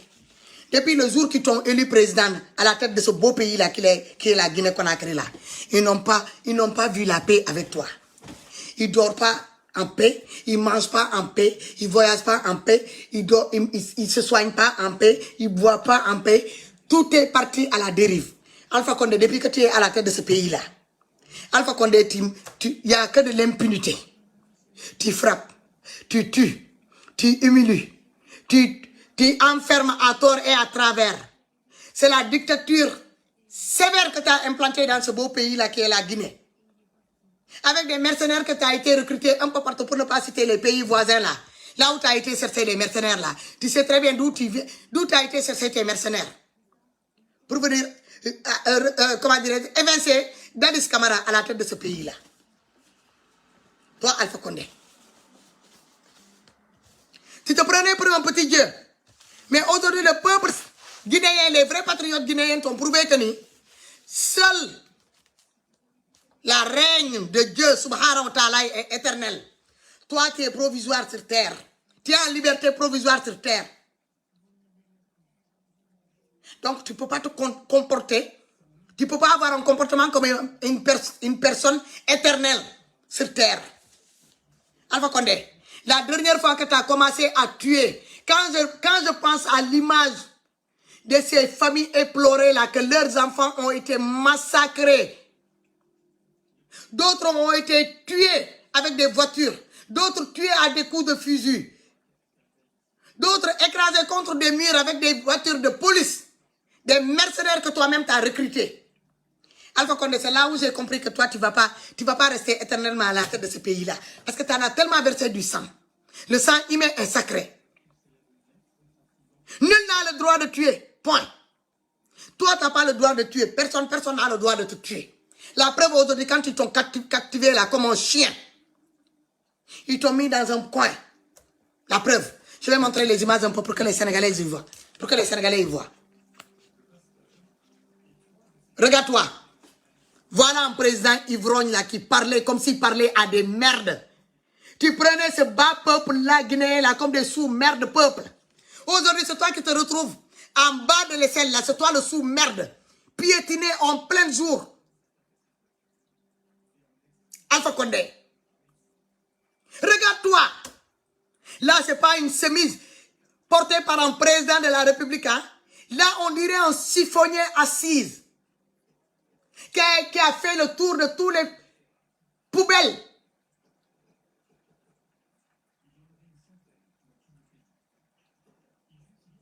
Voilà. Quand on parle de la Guinée, voilà ce qui se passe. Les documentaires encore qui passent à la télé là avec Tahiti aussi, les gens s'entretuent. Guerre civile. Voilà ces gens de présidents là, des ivrognes comme ça là, des gens qui ne savent même pas pourquoi on les a nommés présidents. Pourquoi le bas peuple est parti dans les urnes pour jeter des cartes pour les élire en tant que président.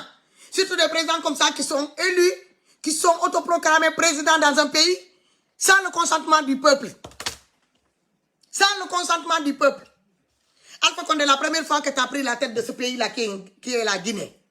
ce n'est pas avec le consentement de ce peuple-là qui est le peuple guinéen que je connais. Que je suis natif de mes arrière-parents qui sont de Guinée. Donc moi, je suis moitié guinéen. Si je parle, j'ai le droit de parler de la Guinée. Et je vais parler en 3 langues aujourd'hui pour que les gens comprennent ce que je suis en train d'expliquer là en français. Alpha Condé, tu es resté à la tête de ce pays-là. Quand tu es arrivé là, tu as augmenté tout. L'impunité totale dans tous les domaines. Tu saccages là où tu n'es pas d'accord, tu saccages. Là où tu n'es pas d'accord, tu emprisonnes. Là où tu n'es pas d'accord, tu tues.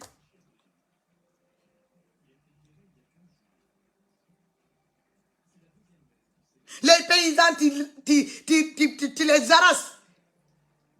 Leur terre. Tu le donnes à des multinationaux là. Tu as favorisé les multinationaux là avant les vrais Guinéens. Quand tu es Guinéen là, ce que tu dois payer comme taxe, c'est doublé pour ton côté là. Les multinationaux là n'ont pas le droit de payer. Soit disant que tu as ouvert un commerce ouvert pour les multinationaux là pour qu'ils puissent venir investir en Guinée. Investir en quoi? Guinée, il n'y a même pas de route. Guinée n'a pas une route. que quelqu'un peut prendre une bonne voiture. Les Guinéens là, tu achètes une voiture ici en Europe là, les Guinéens que je connais qui ont acheté leur voiture là, qui ont amené ça au pays là. La voiture va faire 3 mois, si on te le donne cadeau, tu ne vas pas le prendre. Les routes sont tellement caillassées là. Les routes sont tellement bordéliques, les routes sont tellement des nids d'oiseaux comme ça. Comme si, quand tu regardes des nids d'oiseaux là, tu diras que c'est un hobby qui a été abattu dans ces différents endroits là. C'est des trous comme ça. Tu n'en as rien à foutre. C'est ta petite personne, ton entourage familial. Le reste, tu n'en as rien à foutre. Et les gens qui sont autour de toi, tes généraux là, tes différents généraux là, que tu as créés en toutes pièces, qui ne sont même pas de natifs d'origine guinéenne, qui viennent d'ailleurs, tu les as fait passer, recruter dans des pays voisins pour venir assurer ta sécurité. Tu ne faisais même pas confiance au peuple guinéen qui te donne à manger, qui te nourrit, qui t'ont donné la notoriété là que tu as, la puissance là que tu as là, que tu même jusqu'à aller croire que tu es le petit Dieu sur terre. Tu avais oublié que ce jour-là, aujourd'hui, le 5 septembre, ta tête allait toucher la terre. Tes pieds vont se retrouver à l'air, ta tête va se retrouver de l'autre côté, par terre. Alpha Condé. Quand vous êtes aujourd'hui là,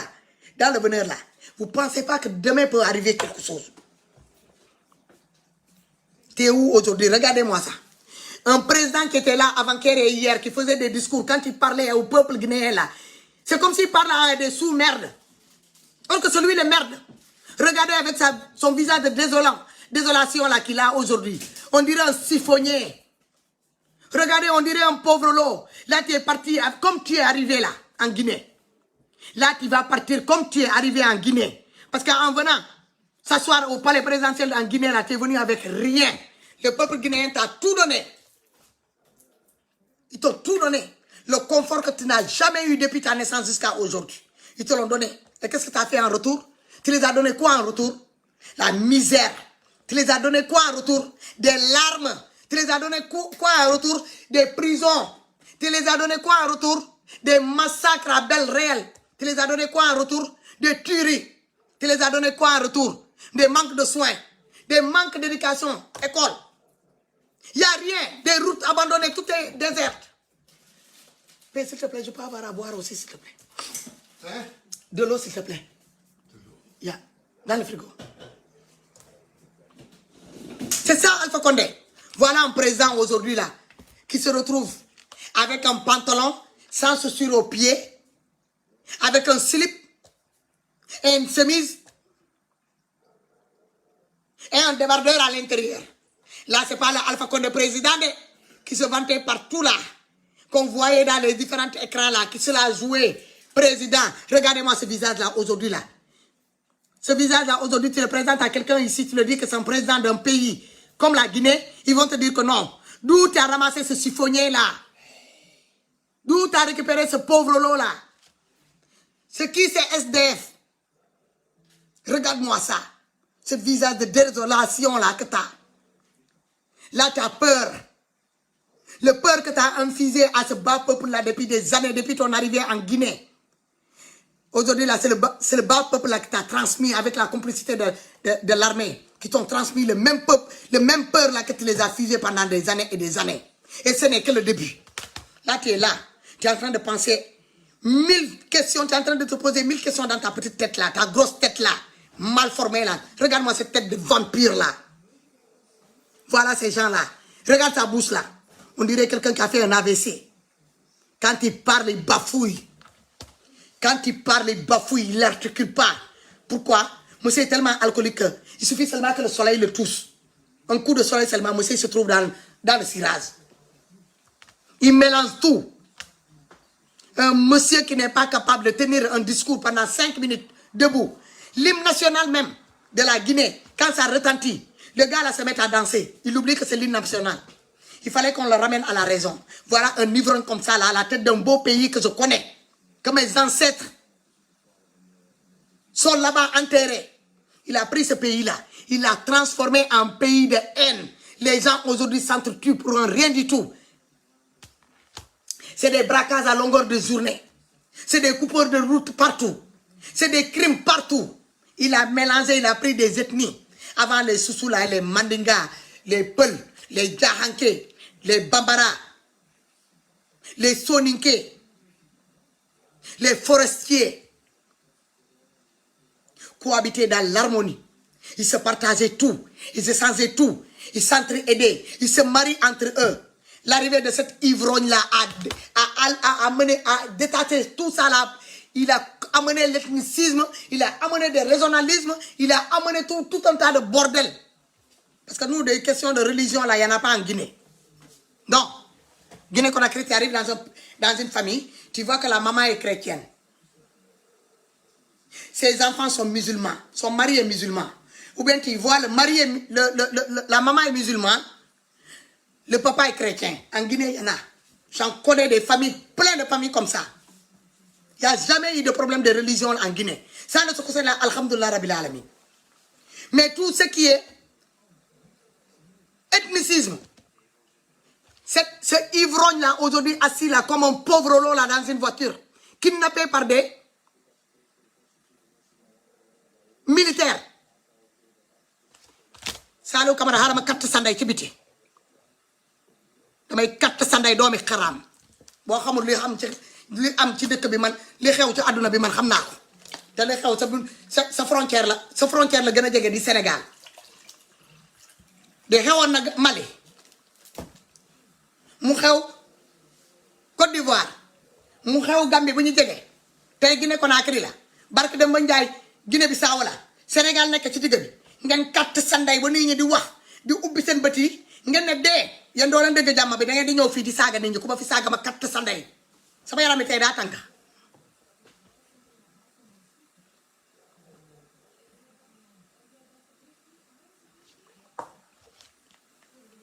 même mon pire ennemi je ne veux pas le voir dans ce genre de situation. Regarde, quand tu as tourné la tête là, tu es en train de regarder là les parcours, les routes là, le chemin que ces policiers là qui t'ont, les militaires là qui t'ont encagoulé là, qui t'ont kidnappé là. Tu es en train de regarder la route parce que tu ne reconnais même pas d'où tu viens là. Tu ne sais même pas quelle semaine ils ont pris là pour t'amener. Et où est-ce qu'ils vont t'amener? Ils vont t'amener là où tu as pris, tu vois, ils sont allés te chercher, ils sont partis te chercher là où tu étais avec le peuple. Là où le peuple guinéen là t'avait posé. Posé tes bagages là de pauvres lots. Ils t'ont lavé, ils t'ont lessivé. Ils t'ont nettoyé proprement, ils t'ont donné tout le confort du monde. Ils t'ont donné une notoriété, ils t'ont donné un nom. Ils ont hissé ton nom de famille et ton prénom au sommet. Et toi, en retour, tu les as donné quoi? Des bains de sang. Des bains de sang. Tu as tué des jeunes, des futurs présidents que tu as tués, que tu as massacrés. On dirait qu'on n'était pas dans un pays là où il y a 99,9% de musulmans qui est en Guinée que je connais. Regardez-moi ce pauvre lot là. Voilà Alpha Condé. Le Alpha Condé d'aujourd'hui là, l'ivrogne là d'aujourd'hui là. Voilà comment il se retrouve. Celui qui se prenait pour un petit dieu. Emmanuel Macron, voilà ton travail. Vous les présidents de l'Afrique là, il est temps que vous compreniez que on est au 21e siècle. L'esclavage est aboli, ça fait longtemps. Il n'y aura pas de l'esclavage moderne, sinon ça sera comme ça dans toute l'Afrique. Quitte à que l'Afrique reste comme ça sans président. Mais les peuples africains sont prêts aujourd'hui à se donner jusqu'au dernier souffle. Pour éviter d'avoir ces gens d'ivrognes-là à la tête de nos peuples-là, de nos beaux pays-là, à vie. Parce que ces gens-là, soit ils font un AVC, ils meurent, ou soit ils meurent par crise cardiaque, sinon ils ne quittent pas le pouvoir. Parce qu'une fois qu'ils sont au pouvoir, c'est eux qui décident quand est-ce qu'ils quittent le pouvoir. Ce n'est pas des bulletins de vote là qui vont vous les faire quitter. Et j'espère que nous, Kaamake, Wakenga sa lunette de fille, gis nga, t'as dit ça non Kaamake aïe. Ce beau peuple là en Guinée, wallahi, renseignez-vous les années 89-94, en Guinée là, wallahi, Guinée était tellement doux, Guinée est bon à vivre, l'ambiance partout, l'essence partout. Quand tu vas dans les marchés là, tu dis que tu es au Sénégal, ça parle Wolof partout, ça parle Mandinga partout. Voilà un pays qui a accepté toutes sortes d'ethnies sur son territoire. Partout où tu vas là, si tu veux parler Wolof là, Tu demandes seulement, tu parles Wolof, on te dit que tu es sénégalais. Ils vont te dire que, attends, il y a 2 couples sénégalais qui habitent là-bas, ou bien il y a des maisons des sénégalais là-bas. Les sénégalais achètent des terrains, ils construisent, ils habitent.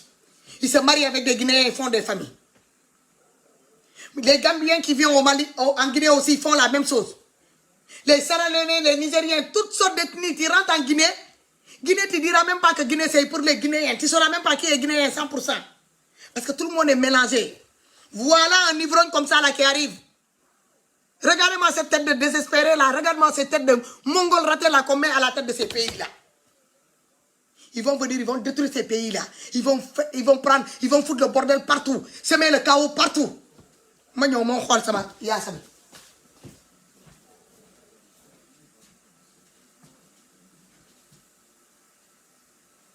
Mais tout est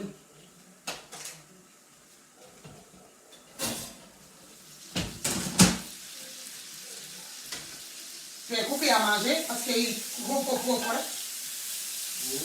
Cookie, il a mangé. Pourquoi il crie comme ça? Là, c'est pas Cookie, ça c'est un vase ici. Ah, ok.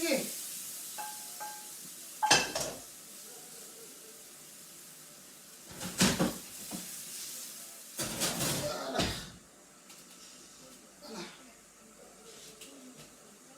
C'est presque, c'est fini. Il reste seulement le riz. Et après, passer à table.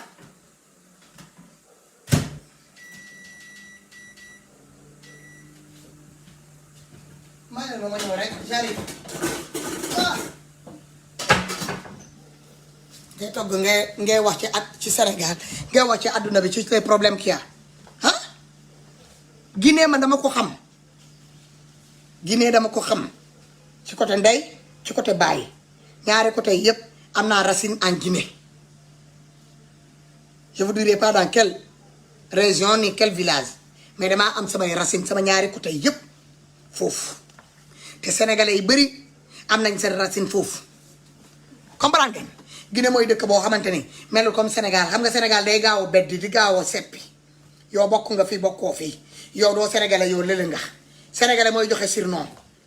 sénégalais guinéen du joxe surnom Guinée quand tu vas là-bas là ñoom benn slogan rek lañu am quand tu es une femme il te dit ma soeur quand tu es un homme mon frère voilà comment la fraternité là qu'ils ont créé en Guinée les sénégalais qui sont en Guinée là laaj leen du ñu jaar sa si turu nit solo ñoo xam da Binta nga tudd wala Maymuna wala Mariama non tu rentres en Guinée on te connaît on connaît ta famille on te connaît pas tu es sénégalais ils ne demandent même pas d'où tu viens non ils te le demandent pas tu entends mon frère ma soeur pardon maman pardon papa loolu rek ngay dëgg Guinée bañ nañ ko sax ba kii Zaïrois yi sax dañ leen doon kokkali ci loolu ñi naan que ni quand tu vas en Guinée on te dit pardon madame pardon monsieur ah cosa hein mon frère ma soeur pardon monsieur pardon madame yéen a ngi fàttali ko musique boobu parce que Guinée c'est comme ça ouverte souriante na nga doon doomi aadama rek tu arrives là-bas tu es adopté tu vas en Guinée avant le Guinée de avant là c'est pas le Guinée d'aujourd'hui là de Alpha Condé le Guinée avant Alpha Condé là tu vas en Guinée là tu arrives là-bas n'importe quelle heure tu verras que tu vas manger tu vas dormir dinañ la assister ba yow li nga soxla nga am ko mais avec l'arrivée de ces ivrognes là à la tête de ce pays là attends je vais aller chercher son discours là de Alpha Condé attends je vais aller chercher le discours de Alpha Condé là je vais dans ma page ngeen déglu c'est triste ça fait de la peine quand tu vois ces genres de trucs un président boo xamante ne que yow t'as pas de respect pour ta personne parce qu'il pense manquer respect au peuple or qu'ils se manquent respect à eux-mêmes parce que leur comportement ça va retourner leur mauvais comportement là leur façon de diriger avec le main de fer là les bas peuples africains là ça se retourne tôt ou tard contre leur propre personne c'est ce qu'ils n'ont pas compris là regarde-moi aujourd'hui là dans quelle situation ils se trouvent qui veut être kidnappé par des militaires qui veut aujourd'hui il est là il est vivant demain on peut entendre que ni Alpha est mort. Pourquoi pas? Regardez-moi comment il est assis. En pantalon jean. Un président assis en pantalon jean avec son chemise là. Avec sa chemise. Regardez-moi cette tête là. Là, il est désespéré, hein? Là, c'est pas l'Alpha Condé que j'entendais raconter des merdiques au peuple sénégalais, au peuple guinéen, qui les considère comme des bas peuples là, des sous-merdes. Aujourd'hui, c'est toi qui te retrouves dans le trou des sous-merdes, dans la main des vrais hommes. Tu te croyais homme? Tu te croyais plus fort? Non. Te croire plus fort que l'homme, c'est sous-estimer la puissance de Allah, subhanahu wa ta'ala. Regarde, Matagal.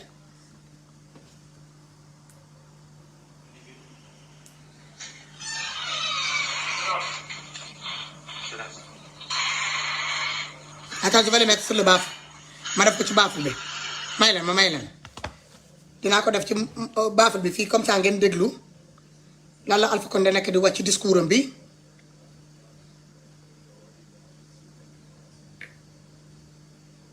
Comme ça, on écoute.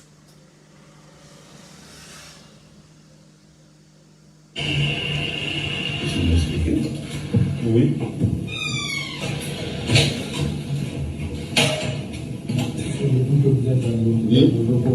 On n'est pas sorti, non? Est-ce qu'on vous a... On a touché un feu de vos cheveux. On vous a brutalisé? Non. C'est là.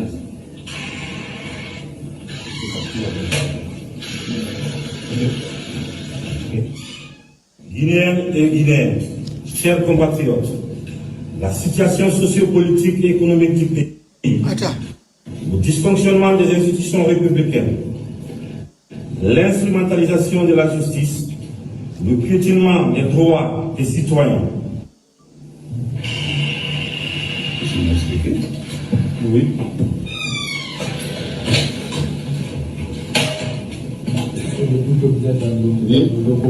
On n'est pas sorti, non? Est-ce qu'on vous a... On a touché un feu de vos cheveux. On vous a brutalisé? Non. C'est là. Non, il ne peut pas parler. Non, il ne peut pas parler. Guinéens et Guinéennes, chers compatriotes, la situation sociopolitique et économique du pays, le dysfonctionnement des institutions républicaines, l'instrumentalisation de la justice, le piétinement des droits des citoyens, l'irrespect des principes démocratiques, la politisation à outrance de l'administration publique, la gabegie financière, la pauvreté et la corruption endémique ont émené l'armée républicaine de Guinée à travers le Comité national du rassemblement et du développement, CNRD, à prendre ses responsabilités vis-à-vis du peuple souverain de Guinée et dans sa totalité. Nous avons décidé ainsi, après avoir pris le président qui est actuellement avec nous, de la République, nous avons décidé de dissoudre la Constitution en vigueur, de dissoudre les institutions. Nous avons décidé aussi de dissoudre le gouvernement et la fermeture des frontières terrestres et aériennes. Nous appelons nos frères d'armes à l'unité afin de répondre aux aspirations légitimes du peuple de Guinée. Nous les invitons également chacun, à ce qui le concerne, de rester dans les casernes et continuer leurs activités régaliennes. Nous n'avons pas, on ne va pas reprendre les erreurs du passé. Nous allons nous concentrer sur... C'est dommage quand même qu'on coupe. La Guinée est contente.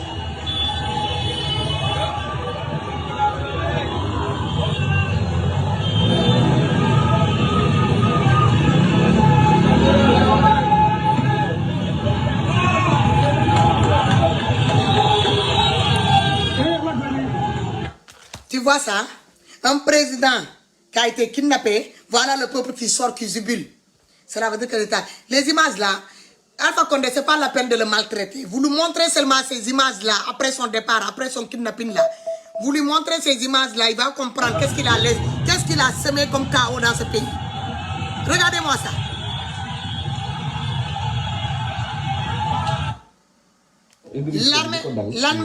L'armée est acclamée partout. On l'a vu aussi au Mali, Côte d'Ivoire, Guinée-Bissau. Aujourd'hui, après Gambie, aujourd'hui c'est en Guinée-Conakry. Kamaki, tu as intérêt de faire attention. Je vais dire ça en mandé vite fait. Awa, mbadi mandin kolana kamoilal. Bi nkuninta bi tubabu karo tili lulu a septembre karo. A karo kari seinjan ni bota sankutoto ya kasaba kar kilim fulla saba nani lulu woro la seinjan ndumta mun kono a tili lulu président sa fo mu yen ko lansan ko Alpha Condé a tewo Alpha Condé bi nagine ko na kiri président yowole muta yowole coup d'état biti ya bonda la palais présidentiel ko rabe militaire le boulot mune yatina ala khasidi ya be no munnanu lagine banko kan alla mo kuru ya be no munnanu lagine banko kan alla mo fa be no munnanu lagine banko kan kabari ni nata lagine dingol man kay roje ime fanje no fengo fenkono adomorin teng adom alla a jaralin teng a tanin nanteng a silabeten teng a fenfen teng ni mun diamu tolo ye lapiye bula kaso kono ni mun diamu tolo ye lapiye fa ni mun diamu tolo ye la korda busi bulu ye la kunkol busi bulu Alpha Condé ya beleke Alpha Condé ta telephone bangola ya fanta ya fanke alandi neti yin ta telefay ala jinda sidula atesele ta kabe sila ala ko wala na bi atatu babu karo tililulu akar woro sey njang kono ni bota san kuto to ka fo mu yen ko décembre ya kasabe san kare kilim fulla saba nani lulu woro la sey atililulo mun kata biti dimaso ya muta pale kono ya samba militaire kan ka kanyantale kata ni ya do mone aya buru bata la ya dunda ya domo akama mfasi aya buru mara dunda ba domo la kama mfasi aya simfulol dunga katma fasi sanya ko ko fayta manda sama ndawol manda troisième mandat fata yo soto fa Alpha Condé bon sungo wala fa siata sila gine dingolti kabari ni nata la gine dingol me fanje fetto abi ala sa atel la gine dingol ala jube wo Alpha Condé mum be nun ka kulubal ya wa falma ni mun diya muta ya dingol fa ay la gine ding fondinkel be muta keta ke fa la gine dingol fele bi la gine be dum ta nyon kono la gine man souteno ay la gine ta ya be funkulandi la gine bu kaw la gine souté la gine kunun koma dami Alpha Condé na anim bi la gine imanke client ay siol tabe la pel abe ko ngol takindira nyonna ako fulo len ko al nim man ngol kana ka client ako man ngol al nin susol kana ka client ako susol al nin forestel kana ka client ako forestel al nin sonin kel kana ka client al nin wonon kana ka client al nin wonon kana ka client min la sana atanyin ni dolomi na bañi biya jube abe siri ndani abe siri sekale ko woro kew jongo ko jonkeo yana wala na mandin ko ni bele kunun ko ne sere sama sa kati mala le sama bobole ndami ni mon ko Alpha Condé ko bi tubab karo telilulo dimanche lungo ko tel man sayabe banana gine ko no lungo la ila fengol be nyama to fengol molbe wala dilele ya du ni eje fa mote suutera ala la sa Alpha Condé kunun man sa kewo ani Alpha Condé bi ala juwe ni ko ni man sa kewo la nyinti ba fa len ko to nyante ni man kala gine man sa kewti wala na moy be fen fen kala ni ala ye fam maji fam warandi bana kibir kabaro na tanya moni ata ku isa la yata ku yalande kun isa la bankun ni etanya ya ta kun ya la kun ika fo kun ila bon senyinya isi dula senyinya isa sede yama bi ala jube dunia be ba fola ya ngai bota ya ta ya la dunia be sin kense nyin ken ni ngobondi wala mon la pale lagine pale kon na man ka kurtoti anin den ko nin ken sendu way mun dum koroto fendo mam bula nyin non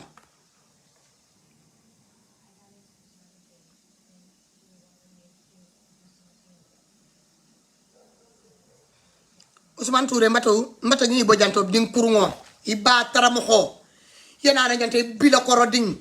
yana na live to ba sa fere jante touré kunda jongo jankading wuli dingo batara mo ko nyama kono ding j'arrive 2 minutes ce batara le mec là qui est venu dans mon direct en train de parler là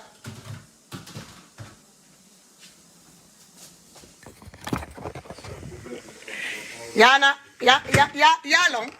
ni be la Guinée problème au fola il y a de ces gens où il y a long ko mandinga il fallait à long moi je suis mandinga comme vous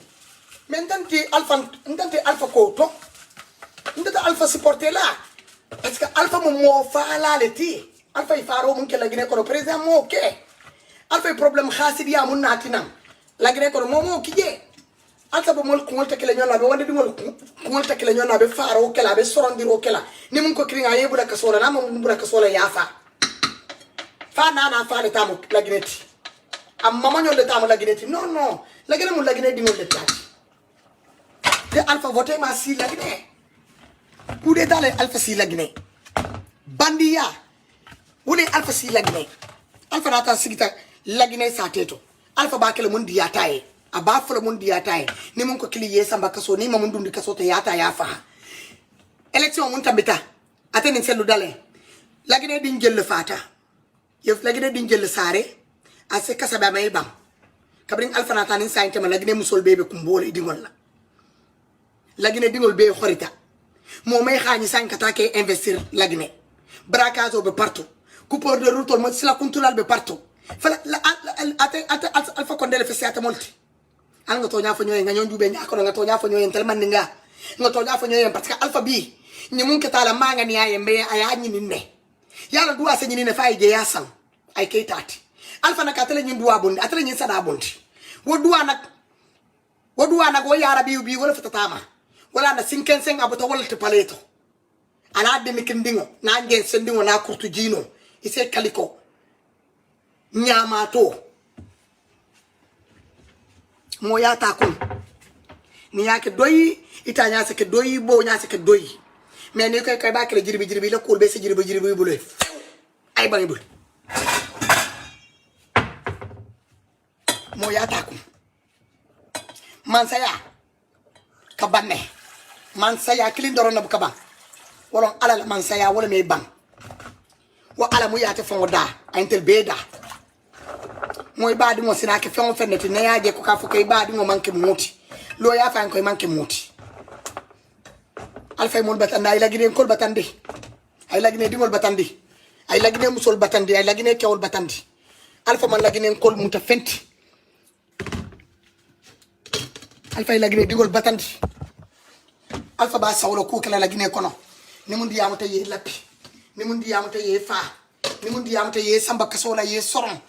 aba sembo wa fi la sultanin tili la Guinée dingol ma asembo bele amambambi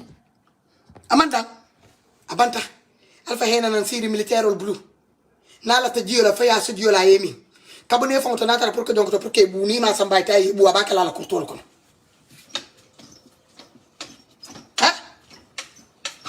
kay wonon to ñaati mo fono wala ñanta fala aka fanta la Guinée surtout ta lañu Afrique man sa kewol ni mun kata man sa kewto ka fa muta alaleti wo ka fa muta alaleti wala dan kenya ka tule naria korsi bake mulkan kan yata fam bol bukala fi man sayala ala ko korsali no ko mo korsi ala la mo nyumal muldan kan yata e man la fi kam wora fenta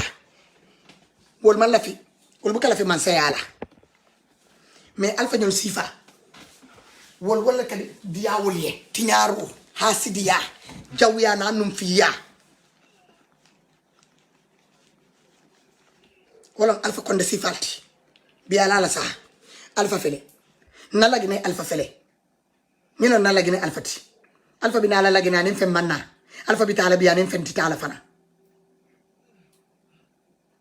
wala no moy se nanya du inanya hana animal ni mo ya sate ye e ka sate yenne foy boy kuntale mam boy kun itanya fana fere ke ni bitala yera sama sampuri tanya sinyinya Alpha nata sita binala nem fem manana na nyama nyinya alpha bitala na nya atanya fara manyinya subhanallah alma bade misimo be ki sala nyinta nya sifala o ono bandira be fulbe be wonde nder Guinée Conakry e wonbe partout e nder mondo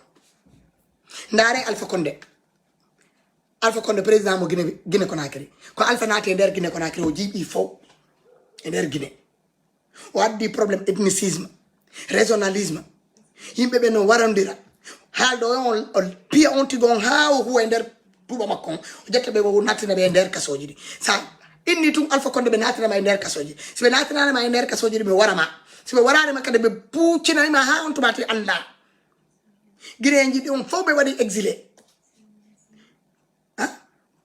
awa babe e ma nena men on wondo be ton famiji don rek wondo be ton be ay goto susata yaltude braquage sur braquage o jibindiri fo man ngaabe be susata soseji mais fulbe be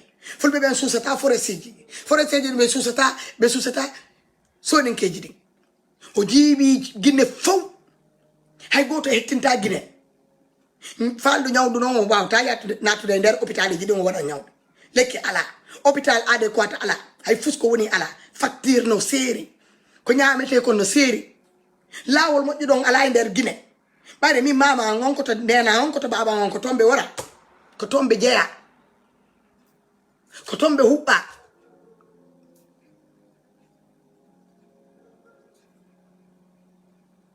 jonnon Alpha ko ari ko ndare don Alpha ko arata ko nder leydi Guinée hay fusko addi ala hande ko yata ko de hay fusko ala hay pade o wadade nduge nder koyngal makko no natre nder paleji din non ben yaltini mo be nabi mo hande mo danjitide ndare yeso Alpha mo anduda kon so yalti wadgol discours Alpha no wola Alpha no immini hore makko sa yi Alpha sikkay wonde ko Allah Alpha fala jippinde Allah to place makko o jodo e place Allah Alpha no wara Alpha no natina bibbe janana be nder prison Alpha wadi fo ko anduda kon Allah yidaka Alpha no wada dum e nder Guinée ndi élection mo fecdo on biddo Guinée Conakry jelu wara fi 3e mandat makko Alpha ko be wadi mo hande kon min dum metani la ko mi mandinga 100% nenan ko pullo aw non ko dum wadi côtéji dini dum fo mi hebi dum fulbe ben e soseji dum ko mi sose to baba pullo tenena Alpha ko lo son ni aw non à partir d'aujourd'hui faldo joddo e Guinée yo andu ko dum so renaka ko dum o hebata comme dernier mandat Alpha yaltini bibbe Guinée be fo be yahi exil fi on kere ko kanko jeyi Guinée ko baba makko jeyi Guinée kon non adri der Guinée kon do wade der Guinée so wana wargol bibbe Guinée o yaltine be ya exil Guinée mo anduda kon duubi sappo duubi nogas tagal salatu na der Guinée a jabata yaltude der Guinée tellement Guinée no no wana Guinée no weli Alpha aritum o bonni fo o jibindiri fo leñol yidin fo o jibindiri yimbe be non wara entre coupe be yaltinbe braquage sur braquage warondirgol e nder Guinée fion non ko kanko jeyi Guinée moi je suis à l'écoute je vous donne rendez-vous mercredi peut-être mais jusqu'à avoir toute l'actualité de Guinée là au complet. Je vais revenir le mercredi. Comme ça, on va faire encore un autre débat. Ou sinon, demain, quand je vais travailler, je rentre là. Si j'ai le temps encore pour débattre sur la Guinée là, je vais le faire. Mais moi, je vais féliciter l'armée. Je vais féliciter d'abord l'armée d'avoir récupéré le pays là, de la Guinée là, dans la main de ce ivrogne là, qui est Lassana, qui est Alpha. T'as pris les médicaments, toi? Non, mais j'ai faim. Maman m'a fait le mythe. Tu regardes là-bas dans ma chambre, là-bas, c'est la tête de lit là. Il y a du ibuprofène. Tu l'amènes. Donc, je vous donne rendez-vous le mercredi. Donc, on se parle le mercredi. On va revenir sur le même débat.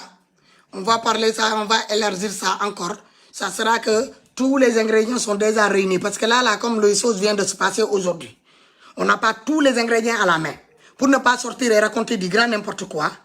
moi, je vais me fier seulement des peu d'images là que j'ai vues. Je fais mon débat là sur ces images là que j'ai vues. Je ne vais pas rentrer en profondeur parce que je n'ai pas tous les éléments. Pour ne pas donner des fausses informations. J'attends avoir toutes les informations en main. Je vais revenir en plus belle pour m'asseoir encore et faire des directs sur le sujet de Alpha Condé. Donc, oui, ça gueule c'est moi. Tu sais, les Hollandais là, ça parle fort. Donc, je vous donne rendez-vous à mercredi, Inch'Allah Rabbi. Je vous fais un gros bisou et on va passer à table là. Et à très bientôt. Bisous à tout le monde. Bye bye.